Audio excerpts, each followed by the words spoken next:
हमारे हिंदू धर्म ग्रंथों वाल्मीकि रामायण, महाभारत आदि में कई ऐसे पात्रों का वर्णन है जिनका जन्म बिना मां के गर्भ और पिता के वीर्य के हुआ था। यहाँ हम आपको 16 ऐसे ही पौराणिक पात्रों के जन्म की कहानी बताएंगे। इनमें से कई पात्रों के जन्म में मां के गर्भ का कोई योगदान नहीं था, तो कुछ पात्रों के जन्म में पिता के वीर्य का, जबकि कुछ में दोनों का ही। धृतराष्ट्र, पांडु और विदुर के जन्म की कथा। हस्तिनापुर नरेश, शांतानु और रानी सत्यवती के चित्रांगद और विचित्रवीर्य नामक दो पुत्र हुए। शांतानु का स्वर्गवास चित्रांगद और विचित्रवीर्य के बाल्यकाल में ही हो गया था, इसलिए उनका पालन पोषण भीष्म ने किया। भीष्म ने चित्रांगद के बड़े होने पर उन्हें राजगद्दी पर बिठा दिया, लेकिन कुछ ही काल में गंधर्वों से युद्ध करते हुए चित्रांगद मारा गया। इस पर भीष्म ने उनके अनुज विचित्रवीर्य को राज्य सौंप दिया। अब भीष्म को विचित्रवीर्य के विवाह की चिंता हुई। उन्हीं दिनों काशीराज की 3 कन्याओं अंबा, अंबिका और अंबालिका का स्वयंवर होने वाला था। उनके स्वयंवर में जाकर अकेले ही भीष्म ने वहां आए समस्त राजाओं को परास्त कर दिया और तीनों कन्याओं का हरण करके हस्तिनापुर ले आए। बड़ी कन्या अंबा ने भीष्म को बताया कि वो अपना तन मन राजा शाल को अर्पित कर चुकी है। उसकी बात सुनकर भीष्म ने उसे राजा शाल के पास भिजवा दिया और अंबिका और अंबालिका का विवाह विचित्रवीर्य के साथ करवा दिया। राजा शाल ने अंबा को ग्रहण नहीं किया, अतः वो हस्तिनापुर लौटकर आ गई और भीष्म से बोली, हे आर्य, आप मुझे हर कर लाए हैं, अतएव आप मुझसे विवाह करें। किंतु भीष्म ने अपनी प्रतिज्ञा के कारण उसके अनुरोध को स्वीकार नहीं किया। अंबा रुष्ट होकर परशुराम के पास गई और उन्हें अपनी व्यथा सुनाकर सहायता मांगी। परशुराम ने अंबा से कहा, हे देवी, आप चिंता न करें, मैं आपका विवाह भीष्म के साथ करवाऊंगा। परशुराम ने भीष्म को बुलावा भेजा, किंतु भीष्म उनके पास नहीं गए। इस पर क्रोधित होकर परशुराम भीष्म के पास पहुंचे और दोनों वीरों में भयानक युद्ध छिड़ गया। दोनों ही अभूतपूर्व योद्धा थे, इसलिए हार जीत का फैसला नहीं हो सका। आखिर देवताओं ने हस्तक्षेप करके इस युद्ध को बंद करवा दिया। अंबा निराश होकर वन में तपस्या करने चली गई। विचित्रवीर्य अपनी दोनों रानियों के साथ भोग विलास में रत हो गए, किंतु दोनों ही रानियों से उनकी कोई संतान नहीं हुई और वे क्षय रोग से पीड़ित होकर मृत्यु को प्राप्त हो गए। अब कुल नाश होने के भय से माता सत्यवती ने एक दिन भीष्म से कहा, पुत्र, इस वंश को नष्ट होने से बचाने के लिए मेरी आज्ञा है कि तुम इन दोनों रानियों से पुत्र उत्पन्न करो। माता की बात सुनकर भीष्म ने कहा, माता, मैं अपनी प्रतिज्ञा किसी भी स्थिति में भंग नहीं कर सकता। ये सुनकर माता सत्यवती को अत्यंत दुख हुआ। तब उन्होंने अपने ज्येष्ठ पुत्र वेदव्यास का स्मरण किया। स्मरण करते ही वेदव्यास वहां उपस्थित हो गए। सत्यवती उन्हें देखकर बोली, हे पुत्र, तुम्हारे सभी भाई निसंतान ही स्वर्गवासी हो गए, अतः मेरे वंश का नाश होने से बचाने के लिए मैं तुम्हें आज्ञा देती हूँ कि तुम नियोग विधि से उनकी पत्नियों से संतान उत्पन्न करो। वेदव्यास उनकी आज्ञा मानकर बोले, माता, आप उन दोनों रानियों से कह दीजिए कि वो मेरे सामने निर्वस्त्र होकर गुजरें, जिससे कि उनको गर्भ धारण होगा। सबसे पहले बड़ी रानी अंबिका और फिर छोटी रानी अंबालिका गई, पर अंबिका ने उनके तेज से डरकर अपने नेत्र बंद कर लिए, जबकि अंबालिका वेदव्यास को देखकर भय से पीली पड़ गई। वेदव्यास लौटकर माता से बोले, माता अंबिका का बड़ा तेजस्वी पुत्र होगा, किंतु नेत्र बंद करने के दोष के कारण वो अंधा होगा, जबकि अंबालिका के गर्भ से पांडु रोग से ग्रस्त पुत्र पैदा होगा। ये जानकर माता सत्यवती ने बड़ी रानी अंबिका को पुनः वेदव्यास के पास जाने का आदेश दिया। इस बार बड़ी रानी ने स्वयं न जाकर अपनी दासी को वेदव्यास के पास भेज दिया। दासी बिना किसी संकोच के वेदव्यास के सामने से गुजरी। इस बार वेदव्यास ने माता सत्यवती के पास आकर कहा, माते, इस दासी के गर्भ से वेद वेदांत में पारंगत अत्यंत नीतिवान पुत्र उत्पन्न होगा। इतना कहकर वेदव्यास तपस्या करने चले गए। समय आने पर अंबिका के गर्भ से जन्मांध धृतराष्ट्र, अंबालिका के गर्भ से पांडु रोग से ग्रसित पांडु तथा दासी के गर्भ से धर्मात्मा विदुर का जन्म हुआ। कौरवों के जन्म की कथा। एक बार महर्षि वेदव्यास हस्तिनापुर आए। गांधारी ने उनकी बहुत सेवा की, जिससे प्रसन्न होकर उन्होंने गांधारी को वरदान मांगने को कहा। गांधारी ने अपने पति के समान ही बलवान 100 पुत्र होने का वर मांगा। समय पर गांधारी को गर्भ ठहरा और वो 2 वर्ष तक पेट में ही रहा। इससे गांधारी घबरा गई और उसने अपना गर्भ गिरा दिया। उसके पेट से लोहे के समान एक मांसपिंड निकला। महर्षि वेदव्यास ने अपनी योग दृष्टि से ये सब देख लिया और वे तुरंत गांधारी के पास गए। तब गांधारी ने उन्हें वो मांसपिंड दिखाया। महर्षि वेदव्यास ने गांधारी से कहा कि तुम जल्दी से 100 कुंड बनवाकर उन्हें घी से भर दो और सुरक्षित स्थान में उनकी रक्षा का प्रबंध कर दो तथा इस मांस पिंड पर जल छिड़को। जल छिड़कने के बाद उस मांस पिंड के 101 टुकड़े हो गए। वेद व्यास ने कहा कि मांस पिंडों के इन 101 टुकड़ों को घी से भरे कुंडों में डाल दो। अब इन कुंडों को 2 साल बाद ही खोलना। इतना कहकर महर्षि वेद व्यास तपस्या करने हिमाचल पर चले गए। समय आने पर उन्हीं मांस पिंडों से पहले दुर्योधन और बाद में गांधारी के 99 पुत्र तथा एक कन्या उत्पन्न हुई। पांडवों के जन्म की कथा। 5 पांडवों का जन्म भी बिना पिता के वीर्य के हुआ था। एक बार राजा पांडु अपनी दोनों पत्नियों कुंती तथा माद्री के साथ आखेट के लिए वन में गए। वहां उन्हें एक मृग का मैथुन रथ जोड़ा दृष्टिगत हुआ। पांडु ने तत्काल अपने बाण से उस मृग को घायल कर दिया। मरते हुए मृग ने पांडु को शाप दिया, राजन, तुम्हारे समान क्रूर पुरुष इस संसार में कोई भी नहीं होगा। तूने मुझे मैथुन के समय बाण मारा है, अतः जब भी तू मैथुन रथ होगा तेरी मृत्यु हो जाएगी। इस शाप से पांडु अत्यंत दुखी हुए और अपनी रानियों से बोले, हे देवियों, अब मैं अपनी समस्त वासनाओं का त्याग करके इस वन में ही रहूंगा। तुम लोग हस्तिनापुर लौट जाओ। उनके वचनों को सुनकर दोनों रानियों ने दुखी होकर कहा, नाथ, हम आपके बिना एक क्षण भी जीवित नहीं रह सकती। आप हमें भी वन में अपने साथ रखने की कृपा कीजिए। पांडु ने उनके अनुरोध को स्वीकार करके उन्हें वन में अपने साथ रहने की अनुमति दे दी। इसी दौरान राजा पांडु ने अमावस्या के दिन ऋषि मुनियों को ब्रह्मा जी के दर्शनों के लिए जाते हुए देखा। उन्होंने उन ऋषि मुनियों से स्वयं को साथ ले जाने का आग्रह किया। उनके इस आग्रह पर ऋषि मुनियों ने कहा, राजन, कोई भी निसंतान पुरुष ब्रह्मलोक जाने का अधिकारी नहीं हो सकता, अतः हम आपको अपने साथ ले जाने में असमर्थ हैं। ऋषि मुनियों की बात सुनकर पांडु अपनी पत्नी से बोले, हे कुंती, मेरा जन्म लेना ही वृथा हो रहा है, क्योंकि संतानहीन व्यक्ति पितृ ऋण, ऋषि ऋण, देव ऋण तथा मनुष्य ऋण से मुक्ति नहीं पा सकता। क्या तुम पुत्र प्राप्ति के लिए मेरी सहायता कर सकती हो? कुंती बोली, हे आर्यपुत्र, दुर्वासा ऋषि ने मुझे एक मंत्र प्रदान किया है जिससे मैं किसी भी देवता का आवाहन करके मनोवांछित वस्तु प्राप्त कर सकती हूँ। आप आज्ञा करें, मैं किस देवता को बुलाऊं? इस पर पांडु ने धर्म को आमंत्रित करने का आदेश दिया। धर्म ने कुंती को पुत्र प्रदान किया जिसका नाम युधिष्ठिर रखा गया। कालांतर में पांडु ने कुंती को पुनः 2 बार वायुदेव तथा इंद्रदेव को आमंत्रित करने की आज्ञा दी। वायुदेव से भीम तथा इंद्र से अर्जुन की उत्पत्ति हुई। तत्पश्चात पांडु की आज्ञा से कुंती ने माद्री को उस मंत्र की दीक्षा दी। माद्री ने अश्विनी कुमारों को आमंत्रित किया और नकुल तथा सहदेव का जन्म हुआ। एक दिन राजा पांडु माद्री के साथ वन में सरिता के तट पर भ्रमण कर रहे थे। वातावरण अत्यंत रमणीक था और शीतल मंद सुगंधित वायु चल रही थी। सहसा वायु के झोंके से माद्री का वस्त्र उड़ गया। इससे पांडु का मन चंचल हो उठा और वे मैथुन में प्रवृत्त हुए ही थे कि शापवश उनकी मृत्यु हो गई। माद्री उनके साथ सती हो गई, किंतु पुत्रों के पालन पोषण के लिए कुंती हस्तिनापुर लौट आई। कर्ण के जन्म की कथा। कर्ण का जन्म कुंती को मिले एक वरदान स्वरूप हुआ था। जब वो कुंवारी थी तब एक बार दुर्वासा ऋषि उनके पिता के महल में पधारे। तब कुंती ने पूरे 1 वर्ष तक ऋषि की बहुत अच्छे से सेवा की। कुंती के सेवा भाव से प्रसन्न होकर उन्होंने अपनी दिव्य दृष्टि से ये देख लिया कि पांडु से उन्हें संतान नहीं हो सकती और उसे ये वरदान दिया कि वो किसी भी देवता का स्मरण करके उनसे संतान उत्पन्न कर सकती हैं। एक दिन उत्सुकतावश कुंवारेपन में ही कुंती ने सूर्य देव का ध्यान किया। इससे सूर्य देव प्रकट हुए और उसे एक पुत्र दिया जो तेज में सूर्य के ही समान था और वो कवच और कुंडल लेकर उत्पन्न हुआ था जो जन्म से ही उसके शरीर से चिपके हुए थे। चूंकि वो अभी भी अविवाहित थी, इसलिए लोकलाज के डर से उसने उस पुत्र को एक बक्से में रखकर गंगा जी में बहा दिया। राम, लक्ष्मण, भरत और शत्रुघ्न के जन्म की कथा। दशरथ अधेड़ उम्र तक पहुंच गए थे, लेकिन उनका वंश संभालने के लिए उनका पुत्र रूपी कोई वंशज नहीं था। उन्होंने पुत्र कामना के लिए अश्वमेघ यज्ञ तथा पुत्र कामेष्टि यज्ञ कराने का विचार किया। उनके एक मंत्री सुमंत्र ने उन्हें सलाह दी कि वो यह यज्ञ अपने दामाद ऋषि श्रृंग या साधारण बोलचाल में श्रृंगी ऋषि से करवाएं। दशरथ के कुल गुरु ब्रह्मश्री वशिष्ठ थे। वो उनके धर्म गुरु भी थे तथा धार्मिक मंत्री भी। उनके सारे धार्मिक अनुष्ठानों की अध्यक्षता करने का अधिकार केवल धर्म गुरु को ही था। अतः वशिष्ठ की आज्ञा लेकर दशरथ ने श्रृंगी ऋषि को यज्ञ की अध्यक्षता करने के लिए आमंत्रित किया।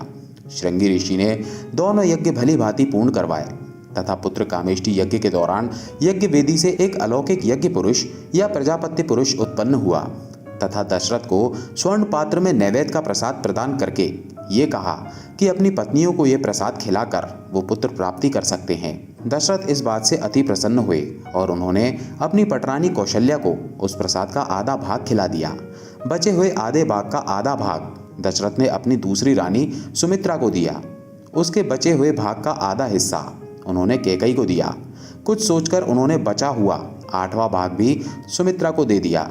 सुमित्रा ने पहला भाग भी ये जानकर नहीं खाया था कि जब तक राजा दशरथ कैकेयी को उसका हिस्सा नहीं दे देते तब तक वो अपना हिस्सा नहीं खाएंगी। अब कैकेयी ने अपना हिस्सा पहले खा लिया और तत्पश्चात सुमित्रा ने अपना हिस्सा खाया। इसी तरह श्री राम का कौशल्या से, भरत का कैकेयी से तथा लक्ष्मण व शत्रुघ्न का सुमित्रा से जन्म हुआ। पवन पुत्र हनुमान के जन्म की कथा। पुराणों की कथनानुसार हनुमान की माता अंजना संतान सुख से वंचित थी। कई जतन करने के बाद भी उन्हें निराशा ही हाथ लगी। इस दुख से पीड़ित अंजना मतंग ऋषि के पास गई। तब मतंग ऋषि ने उनसे कहा, पंपा सरोवर के पूर्व में एक नरसिंह आश्रम है। उसकी दक्षिण दिशा में नारायण पर्वत पर स्वामी तीर्थ है। वहां जाकर उसमें स्नान करके 12 वर्ष तक तप एवं उपवास करना पड़ेगा, तब जाकर तुम्हें पुत्र सुख की प्राप्ति होगी। अंजना ने मतंग ऋषि एवं अपने पति केसरी से आज्ञा लेकर तप किया था। 12 वर्ष तक केवल वायु का ही भक्षण किया। तब वायु देवता ने अंजना की तपस्या से खुश होकर उसे वरदान दिया, जिसके परिणाम स्वरूप चैत्र शुक्ल की पूर्णिमा को अंजना को पुत्र की प्राप्ति हुई। वायु के द्वारा उत्पन्न इस पुत्र को ऋषियों ने वायु पुत्र का नाम दिया। हनुमान पुत्र मकरध्वज के जन्म की कथा। हनुमान जी वैसे तो ब्रह्मचारी थे, फिर भी वो एक पुत्र के पिता बने थे। हालांकि ये पुत्र वीर की जगह पसीने की बूंद से हुआ था। कथा कुछ इस प्रकार है। जब हनुमान जी सीता की खोज में लंका पहुंचे और मेघनाथ द्वारा पकड़े जाने पर उन्हें रावण के दरबार में प्रस्तुत किया गया, तब रावण ने उनकी पूंछ में आग लगवा दी थी और हनुमान ने जलती हुई पूंछ से लंका जला दी। जलती हुई पूंछ की वजह से हनुमान जी को तीव्र वेदना हो रही थी, जिसे शांत करने के लिए वे समुद्र के जल से अपनी पूंछ की अग्नि को शांत करने पहुंचे। उस समय उनके पसीने की एक बूंद पानी में टपकी, जिसे एक मछली ने पी लिया था। उसी पसीने की बूंद से वो मछली गर्भवती हो गई और उससे उसे एक पुत्र उत्पन्न हुआ, जिसका नाम पड़ा मकरध्वज। मकरध्वज भी हनुमान के समान ही महान पराक्रमी और तेजस्वी था। उसे अहिरावण द्वारा पाताल लोक का द्वारपाल नियुक्त किया गया था। जब अहिरावण श्री राम और लक्ष्मण को देवी के समक्ष बलि चढ़ाने के लिए अपनी माया के बल पर पाताल ले आया था, तब श्री राम और लक्ष्मण को मुक्त कराने के लिए हनुमान पाताल लोक पहुंचे और वहां उनकी भेंट मकरध्वज से हुई। तत्पश्चात मकरध्वज ने अपनी उत्पत्ति की कथा हनुमान को सुनाई। हनुमान ने अहिरावण का वध कर प्रभु श्री राम और लक्ष्मण को मुक्त कराया और मकरध्वज को पाताल लोक का अधिपति नियुक्त करते हुए उसे धर्म के मार्ग पर चलने की प्रेरणा दी। द्रोणाचार्य के जन्म की कथा। द्रोणाचार्य कौरव व पांडव राजकुमारों के गुरु थे। द्रोणाचार्य का जन्म कैसे हुआ, इसका वर्णन महाभारत के आदि पूर्व में मिलता है। एक समय गंगा द्वार नामक स्थान पर महर्षि भारद्वाज रहा करते थे। वे बड़े व्रतशील व यशस्वी थे। एक दिन वे महर्षियों को साथ लेकर गंगा स्नान करने गए। वहां उन्होंने देखा कि धृताशी नामक अप्सरा स्नान करके जल से निकल रही है। उसे देखकर उनके मन में काम वासना जाग उठी और उनका वीर स्खलित होने लगा। तब उन्होंने उस वीर को द्रोण नामक यज्ञ पात्र में रख दिया। उसी से द्रोणाचार्य का जन्म हुआ। द्रोण ने सारे वेदों का अध्ययन किया। महर्षि भारद्वाज ने पहले ही अग्न्यास्त्र की शिक्षा अग्निवैश्य को दे दी थी। अपने गुरु भारद्वाज की आज्ञा से अग्निवैश्य ने द्रोणाचार्य को अग्न्यास्त्र की शिक्षा दी। द्रोणाचार्य का विवाह श्रद्धान की पुत्री कृपि से हुआ था। ऋषि ऋष्यशृंग के जन्म की कथा। ऋषि ऋष्यशृंग महात्मा कश्यप के पुत्र थे। महात्मा कश्यप बहुत ही प्रतापी ऋषि थे। उनका वीर अमोघ था और तपस्या के कारण अंतकरण शुद्ध हो गया था। एक बार वे सरोवर में स्नान करने गए, जहां उर्वशी अप्सरा को देखकर जल में ही उनका वीर स्खलित हो गया। उस वीर को जल के साथ एक हिरणी ने पी लिया, जिससे उसे गर्भ रह गया। वास्तव में वो हिरणी एक देव कन्या थी। किसी कारण से ब्रह्मा जी ने उसे शाप दिया था कि तू हिरण जाति में जन्म लेकर एक मुनि पुत्र को जन्म देगी, तब शाप से मुक्त हो जाएगी। इसी श्राप के कारण महामुनि ऋष्यशृंग उस मृगी के पुत्र हुए। वे बड़े तपोनिष्ठ थे। उनके सिर पर एक सींग था, इसलिए उनका नाम ऋष्यशृंग प्रसिद्ध हुआ। वाल्मीकि रामायण के अनुसार राजा दशरथ ने पुत्र प्राप्ति के लिए पुत्रेष्टि यज्ञ करवाया था। इस यज्ञ को मुख्य रूप से ऋषि ऋष्यशृंग ने संपन्न किया था। इस यज्ञ के फलस्वरूप ही भगवान श्री राम, लक्ष्मण, भरत व शत्रुघ्न का जन्म हुआ था। कृपाचार्य व कृपि के जन्म की कथा। कृपाचार्य महाभारत के प्रमुख पात्रों में से एक थे। उनके जन्म के संबंध में पूरा वर्णन महाभारत के आदि पर्व में मिलता है। उसके अनुसार महर्षि गौतम के पुत्र थे शरद्वान। वे बाणों के साथ ही पैदा हुए थे। उनका मन धनुर्वेद में जितना लगता था उतना पढ़ाई में नहीं लगता था। उन्होंने तपस्या करके सारे अस्त्र शस्त्र प्राप्त किए। शरद्वान की घोर तपस्या और धनुर्वेद में निपुणता देखकर देवराज इंद्र बहुत भयभीत हो गए। उन्होंने शरद्वान की तपस्या में विघ्न डालने के लिए जानपदी नाम की देवकन्या भेजी। वो शरद्वान के आश्रम में जाकर उन्हें लुभाने लगी। उस सुंदरी को देखकर शरद्वान के हाथों से धनुष बाण गिर गए, परंतु वे बड़े संयमी थे तो उन्होंने स्वयं को रोक लिया। लेकिन उनके मन में विकार आ गया था, इसलिए अनजाने में ही उनका शुक्रपात हो गया। वे धनुष बाण आश्रम और उस सुंदरी को छोड़कर तुरंत वहां से चले गए। उनका वीर सरकंडों पर गिरा था, इसलिए वो 2 भागों में बट गया। उससे एक कन्या और एक पुत्र की उत्पत्ति हुई। उसी समय संयोग से राजा शांतनु वहां से गुजरे। उनकी नजर उस बालक व बालिका पर पड़ी। शांतनु ने उन्हें उठा लिया और अपने साथ ले आए। बालक का नाम रखा कृप और बालिका का नाम रखा कृपी। जब शरद्वान को ये बात मालूम हुई तो वे राजा शांतनु के पास आए और उन बच्चों के नाम गोत्र आदि बतलाकर चारों प्रकार के धनुर्वेद, विविध शास्त्रों और उनके रहस्यों की शिक्षा दी। थोड़े ही दिनों में कृप सभी विषयों में पारंगत हो गए। कृपाचार्य की योग्यता देखते हुए उन्हें कुरुवंश का कुलगुरु नियुक्त किया गया। द्रौपदी व धृष्टद्युम्न के जन्म की कथा। द्रोणाचार्य और द्रुपद बचपन में मित्र थे। राजा बनने के बाद द्रुपद को अहंकार हो गया। जब द्रोणाचार्य राजा द्रुपद को अपना मित्र समझकर उनसे मिलने गए तो द्रुपद ने उनका बहुत अपमान किया। बाद में द्रोणाचार्य ने पांडवों के माध्यम से द्रुपद को पराजित कर अपने अपमान का बदला लिया। राजा द्रुपद अपनी पराजय का बदला लेना चाहते थे, इसलिए उन्होंने ऐसा यज्ञ करने का निर्णय लिया जिसमें से द्रोणाचार्य का वध करने वाला वीर पुत्र उत्पन्न हो सके। राजा द्रुपद इस यज्ञ को करवाने के लिए कई विद्वान ऋषियों के पास गए, लेकिन किसी ने भी उनकी इच्छा पूरी नहीं की। अंत में महात्मा याज ने द्रुपद का यज्ञ स्वीकार कर लिया। महात्मा याज ने जब राजा द्रुपद का यज्ञ करवाया तो यज्ञ के अग्निकुंड में से एक दिव्य कुमार प्रकट हुआ। इसके बाद उस अग्निकुंड में से एक दिव्य कन्या भी प्रकट हुई। वह अत्यंत ही सुंदर थी। ब्राह्मणों ने उन दोनों का नामकरण किया। वे बोले, ये कुमार बड़ा धृष्ट और असहिष्णु है। इसकी उत्पत्ति अग्निकुंड से हुई है, इसलिए इसका नाम धृष्टद्युम्न होगा। ये कुमारी कृष्ण वर्ण की है, इसलिए इसका नाम कृष्णा होगा। द्रुपद की पुत्री होने के कारण कृष्णा ही द्रौपदी के नाम से विख्यात हुई। राधा के जन्म की कथा। ब्रह्म वैवर्त पुराण के अनुसार एक बार गोलोक में किसी बात पर राधा और श्रीदामा नामक गोप में विवाद हो गया। इस पर श्री राधा ने उस गोप को असुर योनि में जन्म लेने का श्राप दे दिया। तब उस गोप ने भी श्री राधा को यह श्राप दिया कि आपको भी मानव योनि में जन्म लेना पड़ेगा। वहाँ गोकुल में श्री हरि के ही अंश महायोगी रायण नामक एक वैश्य होंगे। आपका छाया रूप उनके साथ रहेगा। भूतल पर लोग आपको रायण की पत्नी ही समझेंगे। श्री हरि के साथ कुछ समय आपका विछोह रहेगा। ब्रह्म वैवर्त पुराण के अनुसार जब भगवान श्री कृष्ण के अवतार का समय आया तो उन्होंने राधा से कहा कि तुम शीघ्र ही वृषभानु के घर जन्म लो। श्री कृष्ण के कहने पर ही राजा ब्रज के वृषभानु वैश्य की कन्या हुई। राधा देवी अयोनिजा थी, माता के गर्भ से उत्पन्न नहीं हुई। उनकी माता ने गर्भ में वायु को धारण कर रखा था। उन्होंने योग माया की प्रेरणा से वायु को ही जन्म दिया, परंतु वहां स्वेच्छा से श्री राधा प्रकट हो गईं। राजा सगर के 60,000 पुत्रों के जन्म की कथा। रामायण के अनुसार इक्ष्वाकु वंश में सागर नामक प्रसिद्ध राजा हुए। उनकी 2 रानियां थी, केशिनी और स्मृति। दीर्घ काल तक संतान न होने पर राजा अपनी दोनों रानियों के साथ हिमालय पर्वत पर जाकर पुत्र कामना से तपस्या करने लगे। तब महर्षि भृगु ने उन्हें वरदान दिया कि एक रानी को 60,000 अभिमानी पुत्र प्राप्त तथा दूसरी से एक वंशधर पुत्र होगा। कालांतर में स्मृति ने तुम्बी के आकार के गर्भपिंड को जन्म दिया।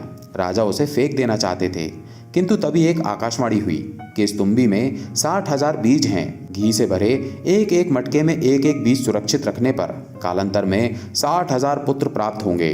इसे महादेव का विधान मानकर सगर ने उन्हें वैसे ही सुरक्षित रखा। समय आने पर उन मटकों में से 60,000 पुत्र उत्पन्न हुए। जब राजा सगर ने अश्वमेघ यज्ञ किया तो उन्होंने अपने 60,000 पुत्रों को उस घोड़े की सुरक्षा में नियुक्त किया। देवराज इंद्र ने उस घोड़े को छल पूर्वक चुराकर कपिल मुनि के आश्रम में बांध दिया। राजा सगर के 60,000 पुत्र उस घोड़े को ढूंढते ढूंढते जब कपिल मुनि के आश्रम पहुंचे तो उन्हें लगा कि मुनि ने ही यज्ञ का घोड़ा चुराया है। ये सोचकर उन्होंने कपिल मुनि का अपमान कर दिया।